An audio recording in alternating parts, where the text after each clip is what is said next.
চাঁদের আলোয় স্নান করা অরণ্যের এক কোণে দাঁড়িয়ে আছে এক প্রাচীন মন্দির।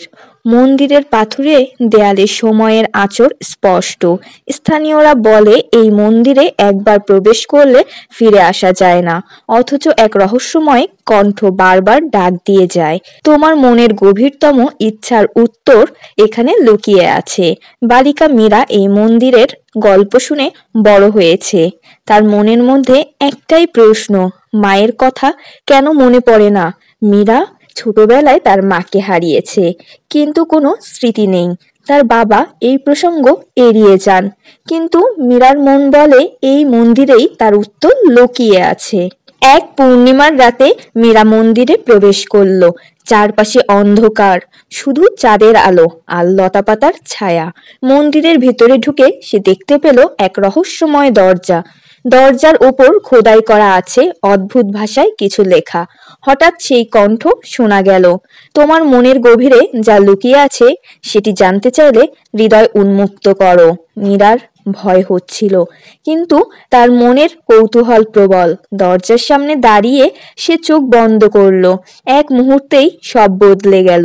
সে নিজেকে দেখতে পেল অন্য এক জগতে। আকাশ রক্ত লাল, চারপাশে অদ্ভুত সব প্রাণী, তাদের চোখে যেন হাজার গল্প। হঠাৎ এক বুড়ো মহিলা তার সামনে এসে দাঁড়ালো। তার গলায় ঝোলানো একটি হার, যার মধ্যবর্তী পাথরটা অদ্ভুতভাবে ঝলমল করছিল। মহিলা বলল, তোমার মন যা জানতে চায় আমি তা জানি, কিন্তু উত্তর জানতে হলে তোমাকে ত্যাগ করতে হবে তোমার স্মৃতির একটি অংশ। মীরা দ্বিধায় পড়ে গেল। কি ধরনের স্মৃতি? মহিলা মৃদু হাসল। তোমার সবচেয়ে সুখের স্মৃতিগুলো। মীরার মন বিদ্রোহ করল। সুখের স্মৃতি ছাড়া বাঁচা যায়? কিন্তু তার মায়ের স্মৃতির জন্য এই ত্যাগ কি সম্ভব? শেষ পর্যন্ত মীরা রাজি হলো। মহিলা তার গলায় থাকা পাথরটা মীরার দিকে এগিয়ে দিল। পাথরটা ছুঁতেই মীরা দেখতে পেল মায়ের মুখ, কিন্তু মায়ের চোখে ছিল গভীর দুঃখ আর ভয়। মা কেন এমন ছিল? মীরা জিজ্ঞাসা করল।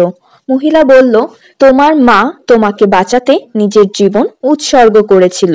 তার স্মৃতি, তার ভালোবাসা সব মুছে গিয়েছিল। সে তোমার জন্য তার অস্তিত্বের সবচেয়ে মূল্যবান অংশ দিয়ে গিয়েছিল। মীরা বুঝল তার মায়ের এই ত্যাগের কারণেই সে আজ জীবিত।